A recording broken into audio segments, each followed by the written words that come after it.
বিসমিল্লাহির রহমানির রহিম। আসসালামু আলাইকুম। তস্করাস কিচেন থেকে আপনাদের জন্য আরেকটা নতুন রেসিপি নিয়ে এসেছি। আজকে আপনাদের সাথে আমি পুকুরের ছোটো বাইলা মাছ দিয়ে ফেলম বিচের একটা রেসিপি শেয়ার করব। প্রথমে আমি পরিমাণ মতো তেল দিয়েছি, একটা পেঁয়াজ কুচি দিয়ে দিলাম।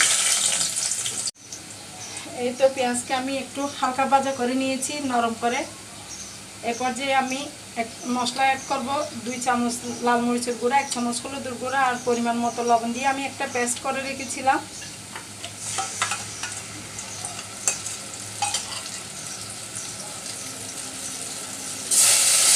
এই তো আমি ফেলন বিচিগুলোকে সকালবেলা ভিজিয়ে দুপুরবেলা চিপে নিয়েছিলাম, তারপরে আমি একটু ফ্রোজেন করে রেখেছি।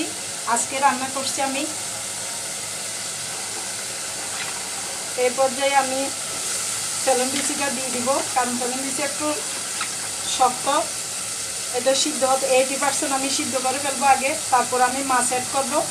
বাইলা মাছ যেহেতু নরম মাছ, একসাথে দেওয়া যাবে না, ভেঙে যাবে।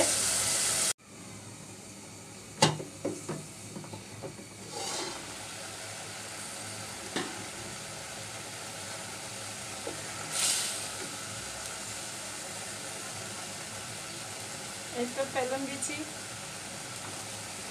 এর পর্যায়ে আমি বাইলা মাছটা দিয়ে দিব। বাইলা মাছ দিয়ে একটু 2 মিনিট কষালে হয়ে যাবে।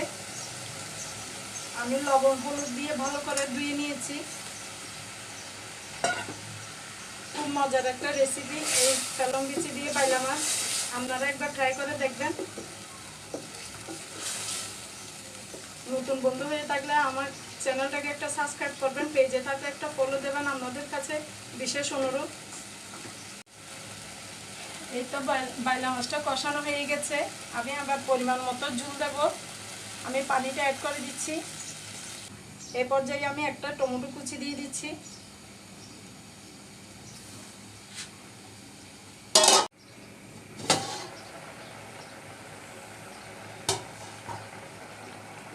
অল্প ধনিয়া পাতা দিয়ে দিচ্ছি।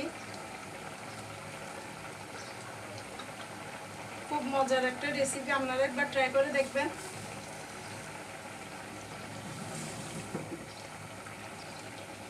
ফেলন বিচি একদম ফুটে গেছে, কিন্তু দেখতে গোটা গোটা দেখা যাচ্ছে। এই তো হয়ে গেল আমার ছোটো বাইলা মাছ দিয়ে ফেলন বিচি। দেখতে এরকম হয়েছে, মাশাআল্লাহ, আলহামদুলিল্লাহ। আপনারা একবার ট্রাই করে দেখবেন। আমার এই বাইলা মাছের রেসিপিটা আপনাদের ভালো লেগে থাকলে আমার রেসিপিটাকে একটা লাইক দিবেন, কমেন্ট ও শেয়ার করে দেবেন, যেন সবার কাছে পৌঁছে যায়। সবার সহযোগিতা কামনা করছি। আজ এই পর্যন্তই। আল্লাহ হাফেজ। আসসালামু আলাইকুম।